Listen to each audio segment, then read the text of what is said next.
Daniel Hernandez, as Tekashi 6ix9ine, is a colourful and sometimes nasty figure.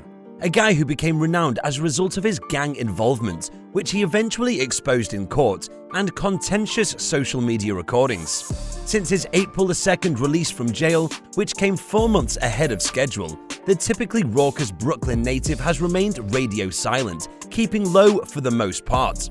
Because Tekashi suffers from asthma and the coronavirus pandemic continues to spread across the prison system, his legal team was able to gain him the opportunity to spend the remainder of his term under house arrest. Tekashi is beginning his rap career with a bang, releasing his ferocious Goober song on May the 8th, which also happens to be his 24th birthday. 6ix9ine owes 10k Projects 2 albums after re-signing with the label in October for a reputed $10 million while still incarcerated. So, for today's video, here are the 8 crazy moments of Tekashi 6ix9ine. But before we get into it, do me a favor and smash the like, subscribe to the channel, and hit the bell button for notifications whenever a new video is published.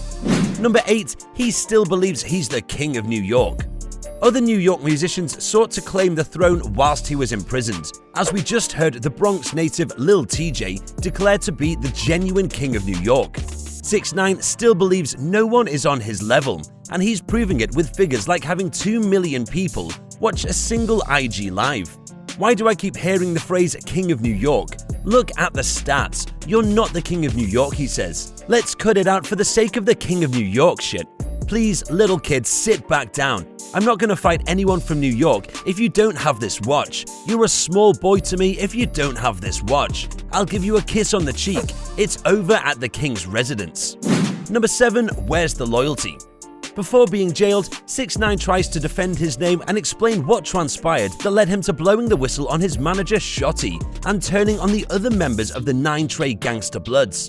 But where was the devotion while you were sleeping with my baby mother, he continues, implying that Shotty and his baby mother Sarah Molina were involved in gossip. Number 6. He believes he didn't do anything wrong. If you thought 6ix9ine's almost 18 months in prison would humble him, you would be incorrect. Following his usual barrage of pompous remarks, Tekashi displays some humility by apologizing to his supporters. He then expresses gratitude to his lawyer and to the court for enabling him to reunite with his family, but claims he did nothing wrong in the eyes of the law, despite the fact that he agreed to a plea agreement with the US government in January 2019. Number 5. He's embracing his snitching ways. Tekashi isn't trying to hide the fact that he cooperated with the authorities in exchange for a favorable plea agreement. You didn't have much of a cause to despise me, but now that you've got a justification, the go-to response is, he snitched, explains the 24-year-old. Number 4. He seemingly addresses his newly ignited feud with Meek Mill. Meek Mill had a few things to get off his chest about 6ix9ine's return to the music business after having a baby earlier this week. Tekashi embraces his new battle with wide arms, subtly teasing Meek about his view that he is still a better musician than the Philadelphia native. Number 3. Tekashi 6ix9ine is kidnapped by gangsters.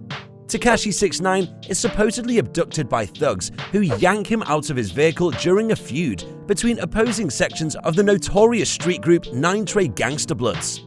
According to witnesses, the gang then went to pick up the assault gun that 6ix9ine was seen with 2 days later. Number 2. The series kicks off with tape of him talking. That's really records from an unpublished interview he made whilst in jail.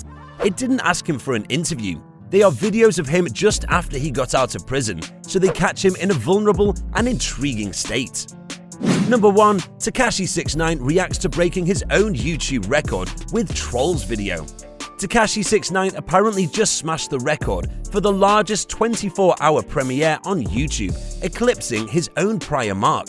With the release of his first post-prison music video, Goober, last month, 6ix9ine set a new record. It surpassed Eminem's previous record of 38.1 million YouTube views in 24 hours, set in 2018, when his Machine Gun Kelly diss tune Killshot received 43 million views in the first day. That concludes our video. So, which of the 8 crazy moments of Tekashi 6ix9ine is the funniest one? Do you know any other funny moments from Tekashi 6ix9ine that are not included in the video? Let me know your thoughts in the comments section below. And before leaving, don't forget to like, subscribe, and hit the bell button for notifications on our future content. With that being said, I'll see you in the next one.